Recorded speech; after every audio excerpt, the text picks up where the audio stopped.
काठमाडौँ उपत्यकाका सम्पदामध्ये एक ढुङ्गे धार पनि हुन्।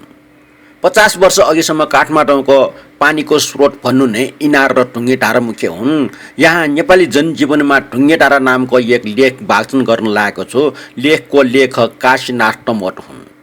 यो लेख 2046 सालको मधुपर्कमा शिक्षाबाट साभार गरिएको हो।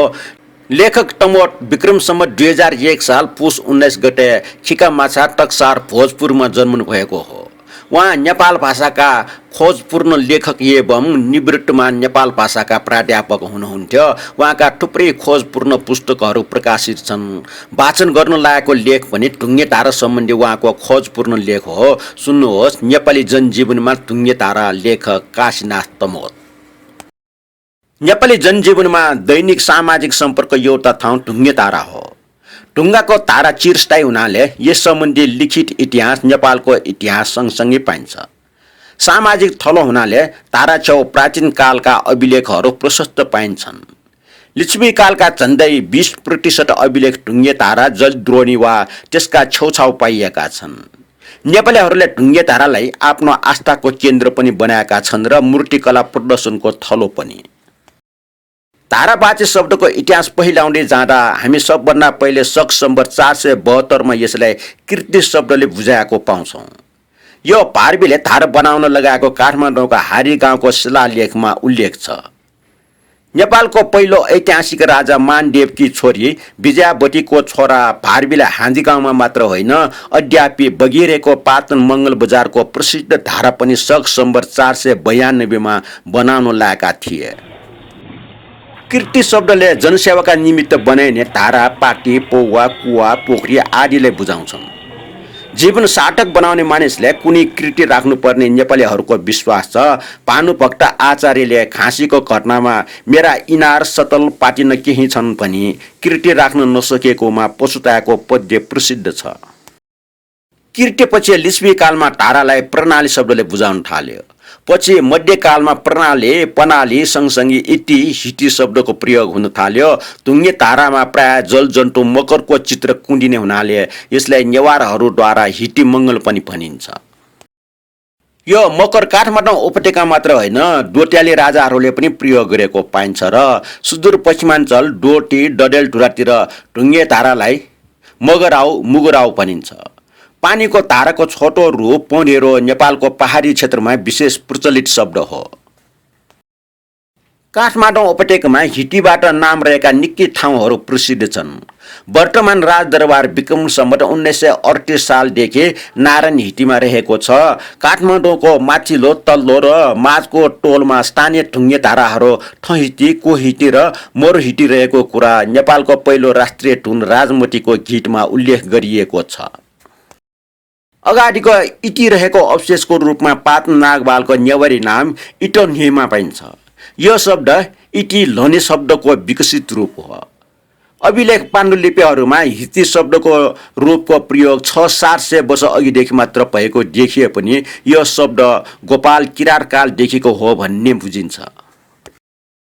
नेपालका कतिपय भोट बर्मेली भाषाहरूमा ती डी माने पानी हो।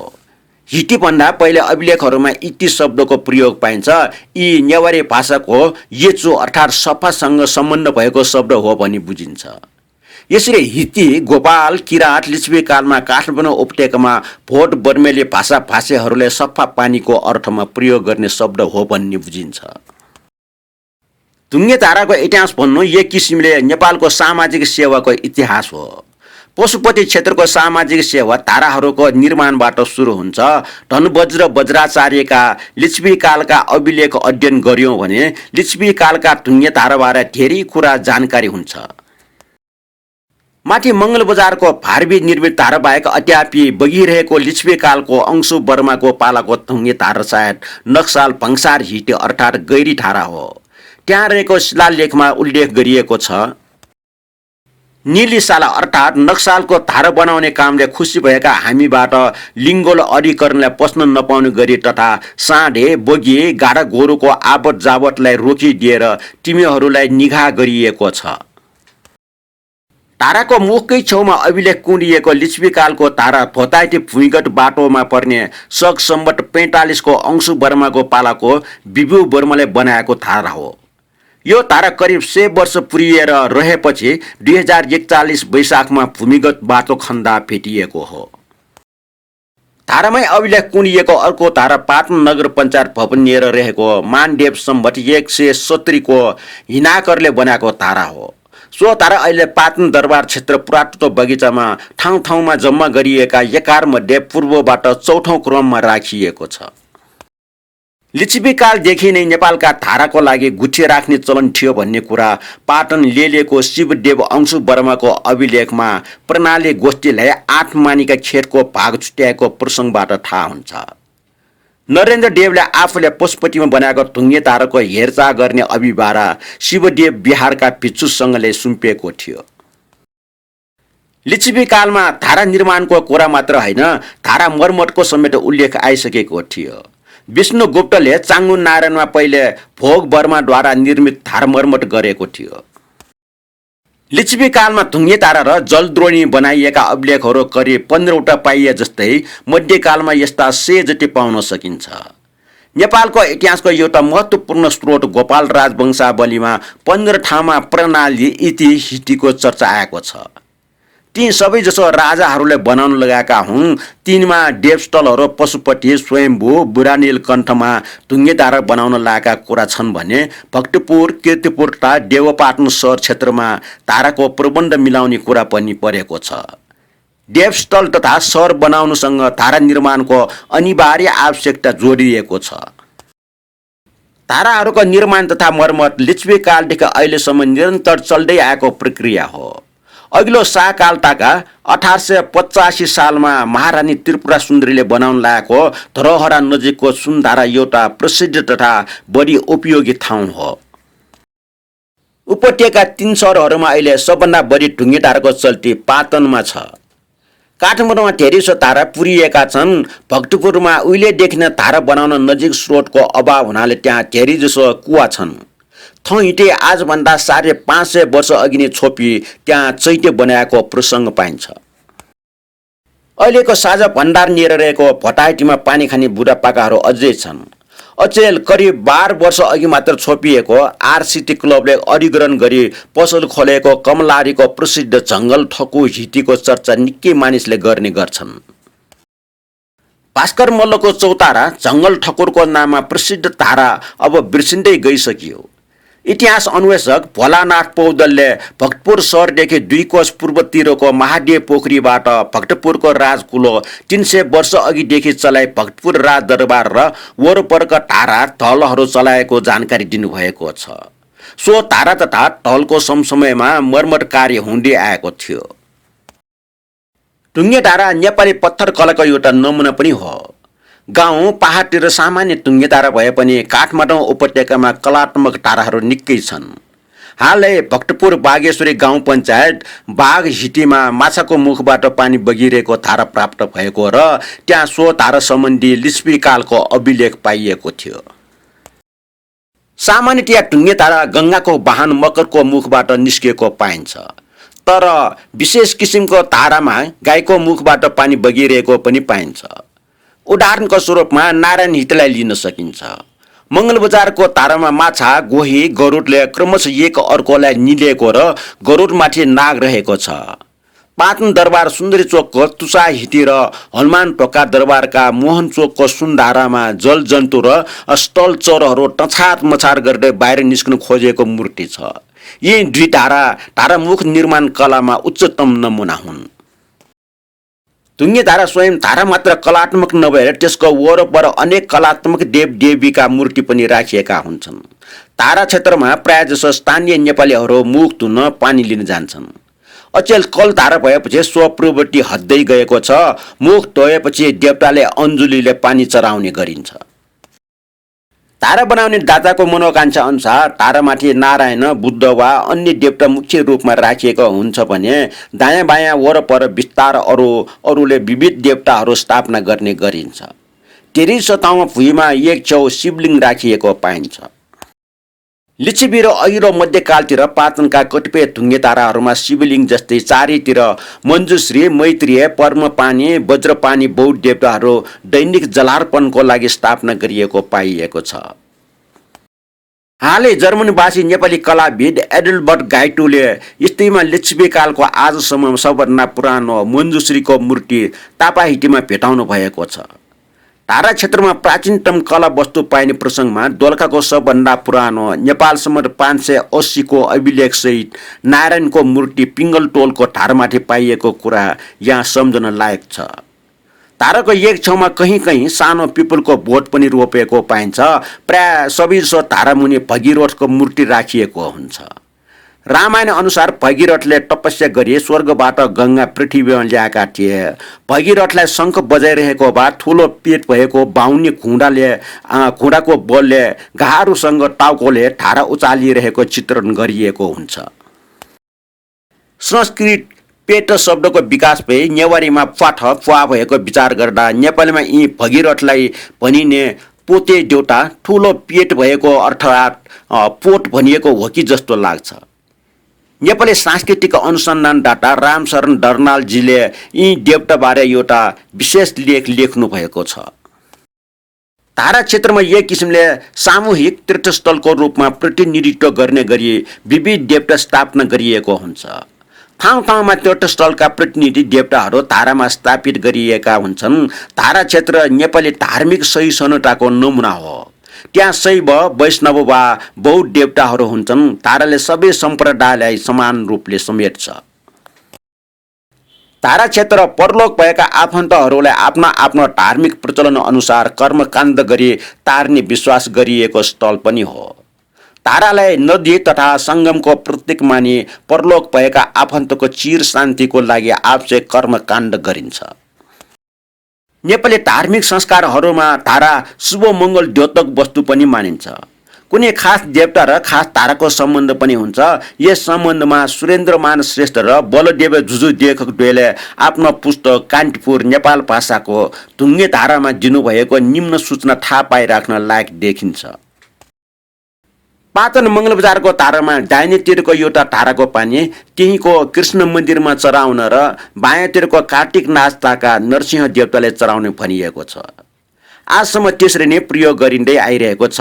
नेपालीहरूले कुनै कुनै ताराको पानी कुनै खास रोगको औषधिको रूपमा प्रयोग गर्ने पनि गरेका छन्। बानेश्वर महादेव स्थाननिरको धाराको पानी पिनासको लागि प्रयोग गरिन्छ र पिनास धारा नामले प्रसिद्ध छन्।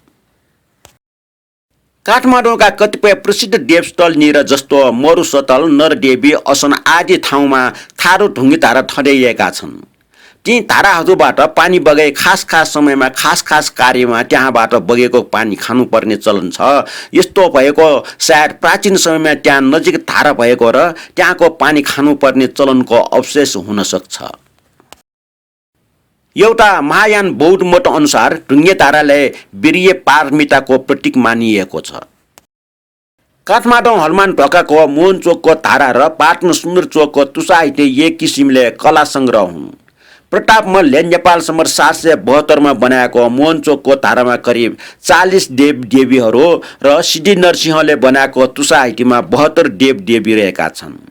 तारा क्षेत्रमा स्थापित यी देव प्रतिमाहरूले नेपाली कलाले ताराले धेरै महत्त्व प्रदान गरेको तथ्य स्पष्ट गर्छ।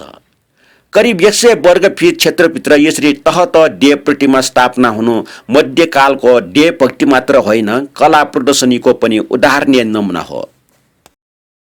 ठाउँ ठाउँको ढुङ्गे ताराहरूको सम्बन्धमा विविध लोक धारणाहरू प्रचलित छन्।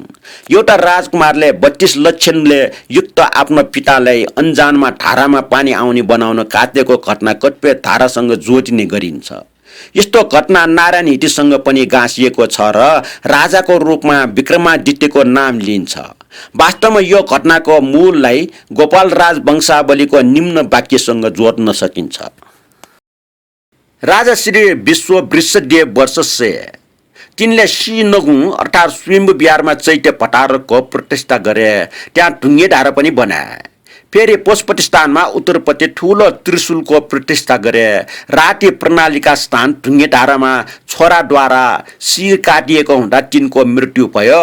बाबुको आज्ञाद्वारा यो गरिएको थियो। अनुवादक धनबज्र बज्राचार्य। पाटनको सौगोल नियरको सुनधाराको बारे पनि एउटा किम्वदन्ती छ। यसबारे डेनियल राइटद्वारा प्रकाशित नेपालको इतिहास नामक वंशावलीमा सो धारा पहिले ठकै लाग्दो निकै गहिरो भएको, तर पछि एउटा व्यक्तिले पानी लिन जान गाह्रो परी फुलचोकी देवीको आराधनाबाट प्राप्त एउटा रोडाको शक्तिबाट सो अहिलेको अवस्थामा जमिन सरह हुन आएको बयान गरिएको छ। यस्तै विविध लोक धारणा विविध धारासँग गाँसिएको पाइन्छ। ढुङ्गे धाराहरू प्राय बाटोभन्दा मुनि हुन्छन् र ढेरीसोको नाम गैरी धारा अर्थात् गाहिँदै रहेको देखिन्छ। सायद काठमाडौँ उपत्यकामा पाटनको सुनधारा मात्रै एउटा धारा भुइँ सतहमा रहेको छ। सुनधारा लुहिटी वा सुवर्ण प्रणाली धेरै ठाउँमा छन्। धन दौलतले सम्पन्न मल्लकालका 3 सहरका राजदरबारका धारा सुवर्ण लेप हुनु स्वाभाविक बन्छ। बाहिर स्थानीय धारा सुवर्णयुक्त हुनु चाहिँ गौरवको विषय बन्छ। काठमाडौँको ठहिटे र भीमसेन स्थानीयको धारालाई सुवर्ण प्रणाली भनिएको पाइएको छ। यसो उल्लेख हुनु गौरवको विषय मानिन्छ। सुनधारा तत्कालीन गरिमा तथा प्रतिष्ठाको प्रतीक मानिन्छ। सामान्यतया धारा एक्लो 3, 5, 7 आदि बेजोड सङ्ख्यामा राखिएको पाइन्छ। पुरानो समयमा एउटा मात्र भएको धारामा मानिसको चाप बढेपछि अरू धारा थप्ने पनि गरिन्थ्यो। बालुजुमा रहेको जोर 22 धारा प्रसिद्ध छ। त्यहाँ चैत्र पूर्णिमाको दिन धार्मिक परम्परा अनुसार नुहाउने गरिन्छ। नेपालमा सबभन्दा धेरै मुक्ति क्षेत्रमा 108 धारा छन्। सबभन्दा ठुलो चाहिँ बालाजुको 22 धारा मध्ये बीचको धारा हो भन्ने ठानिएको छ। अचेल ठुला भवनको छेउनी र ढुङ्गे धारा शोभाको लागि पनि बनाइन्छ। यस्तो महत्त्वपूर्ण वस्तुको समुचित व्यवस्था हुन समाजकै आवश्यकता हो। सभ्य समाजले यसको बाहिरी भाग मात्रै सिँगार्दैन, बरु स्वास्थ्यप्रद व्यवस्थाको पनि विकास गर्दछ। पुरानो ढुङ्गे धाराहरू यसरी नै वैज्ञानिक पद्धतिबाट बनाइएका हुन्छन्। काठमाडौँ उपत्यकाको भू बनोट माटोको तह कचौरा आकारको बनेको छ र त्यसैले अग्लाई होचाइले पानीको तह निर्धारण नगरी एउटा कचौरा बनोट क्षेत्र र अर्को कचौरा बनोट क्षेत्रको रूपमा रहेको छ। धाराको मुहान यस्तो कचौराको क्षेत्रमा फुलफुलाइरहेको ठाउँ हुन्छ र त्यहाँबाट माटोको दुधबाट निर्दिष्ट स्थानमा ल्याइन्छ।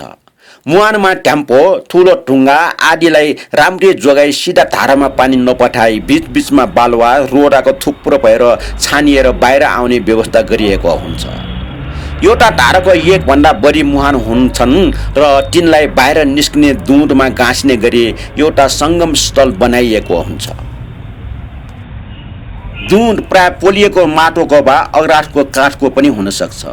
दुधमा बीचबीचको पानी नपस्ने गरी लेसिलो माटोद्वारा चारैतिर तालिएको हुन्छ र दूषित पानी त्यसमा मिसिन पाउँदैन। मुहानकै पानी छानिएर बाहिर आउने हुनाले स्वास्थ्यलाई त्यतिको हानिकारक पनि हुँदैन। ढुङ्गे धारा प्राकृतिक रूपले उब्जिने ऊर्ध्व जल प्रवाहलाई मानिसद्वारा एकत्रित र नियन्त्रित गरी पिउने पानीको समस्या समाधान गरिएको एउटा प्रविधि हो। कहीँ कुल चलाएर पनि पानी बगाउने गरिन्छ। त्यस्तो धारा प्राय सामान्य र खुल्ला हुन्छ। सुरेन्द्रमान बलदेवहरूले ढुङ्गे धाराको निर्माणमा तान्त्रिक साधनबाट पानी निकालिने परम्परागत धारणाले बढी जोड दिनुभएको छ। सो अनुसार नाग साधनाबाट पानी आउने बनाइन्छ। पाटन आल्कोहिटी नेपाल सम्मत 535 तुमदेव बज्राचार्यद्वारा पुनश्चरण सम्पन्न गरी बनाउँदाको एउटा व्यवस्था त्यहाँ भएको एउटा ताम्रपत्रमा नेपाल भाषामा गरिएको छ। हाल सो ताम्रपत्र स्थानीय व्यक्तिसँग छ। त्यसमा सो धारा मर्मत गर्दा यो पानी नारी मण्डलमा समस्त मेघशिला छत्र सार्न गरिएको ढुङ्गाले छोपिएको खोलेर हेर्नु हुँदैन भनिएको छ र त्यसको लागि त्यहाँ चारै दिशामा गोमुख, मेघमुख, सिंहमुख, व्याघ्रमुख, मृगमुख, गजमुख आदि नागहरू र विविध देवताहरू सार्न गरिएको कुरा उल्लेख छ। यसबाट ढुङ्गे धाराको निर्माणमा तत्कालीन स्थापितहरूले प्राकृतिक स्रोतलाई आफ्नो स्थापत्य कलाद्वारा मात्र नियन्त्रण नगरी दानपतिहरूले तन्त्राचार्यहरूबाट पनि साधना गराउने परम्परा देखिन्छ। नेपालमा रहस्यमय प्राकृतिक पहिलीलाई तान्त्रिक शक्तिको उपज ठान्ने परम्परा अद्यापि छँदैछ। ढुङ्गे धाराहरू नेपालमा भूक्षय नियन्त्रणका साधन पनि हुन्। यसका मुहानले माथि सतहमा बग्न दिनु वा धारा रूपमा निकालेर भूक्षय रोकिन्छ। नत्र यसको पानी भित्रभित्र रोकिएर त्यसको वरपरको सम्पूर्ण भूखण्ड भिजेर फुछेको कारण बन्न जान्छ। नेपालको पारमा फुछिया हुने यो त कारण यो पनि हो। पानीको स्रोत पत्ता लगाए जताततै धारा बनाउन सके बाहिरी पानीले फुछे त्यतिको हुँदैन। आजभन्दा 15 वर्ष अघि 2030 सालमा यस पंक्तिका लेखकले श्री 5 को सरकारको तत्कालीन बाढी नियन्त्रण तथा भू संरक्षण सल्लाहकार जर्मनवासी श्री वोतो ताउचरको निर्देशनमा यस बालग्राम सानो ठिमीमा भू संरक्षणको काम गरेको थियो। त्यसबेला माथि उल्लेखित ढङ्गले पुराना ढुङ्गे ताराहरू बनाएको प्रत्यक्ष देखिएको तथा खोलिएको थियो र एक मुहान पट्टा लगाइएको थियो। श्री ताउचरले नेपालको ढुङ्गे धारा निर्माण प्रविधिबाटै सिकी धारा निर्माण प्रक्रियाबाटै अङ्ग्रेजी भी आकारमा दुई तिरबाट भित्रभित्र ढल बनाई एउटा कुवामा जम्मा गर्ने र माथि कलले तान्ने प्रविधि मिलाइएका थिए। 15 वर्ष अघि चलिरहेका पुराना धारा र त्यस बेलाको नयाँ प्रबन्धबारे हालै बुझ्न जाँदा त्यहाँ पुराना धाराहरू बन्द भइरहेको र नयाँ प्रबन्धबाट सो गाउँको नुहाउने ढुन्ने पानीको समस्या निकै समाधान भइरहेको थियो। पाटन महाबौद्ध मन्दिर वरिपरि अहिले विभिन्न चोकमा 60 वटा कुवाहरू रहेका छन्। ती कुवाबाट पानी झिकिरहँदा स्वतः नै महाबौद्ध मन्दिरलाई जमिनको सर्दी र भूस्खलनबाट बचाउँछ। यसै गरी ढुङ्गे धाराले धारा माथितिर मुहान छेउको जग्गा स्खलन हुनुबाट बचाउँछ। सहरहरूमा आधुनिक कल धाराहरूको प्रबन्धले प्राचीन ढुङ्गे धाराहरूसँगको सम्पर्क टाढा हुँदै गइरहेको छ र धारा संस्कृति पनि हराउँदै गइरहेको छ। यो समयको माग हो, तर भएका धाराहरूको समुचित संरक्षण गर्न सके आफ्नो संस्कृति कला वा इतिहास पुस्तक र पुरातात्विक पसलहरूमा मात्र सीमित नरहेर यराकरा प्रत्यक्ष देखिन्थ्यो र भोगिन पाइन्थ्यो।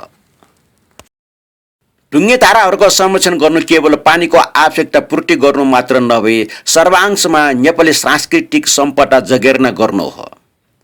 सकियो।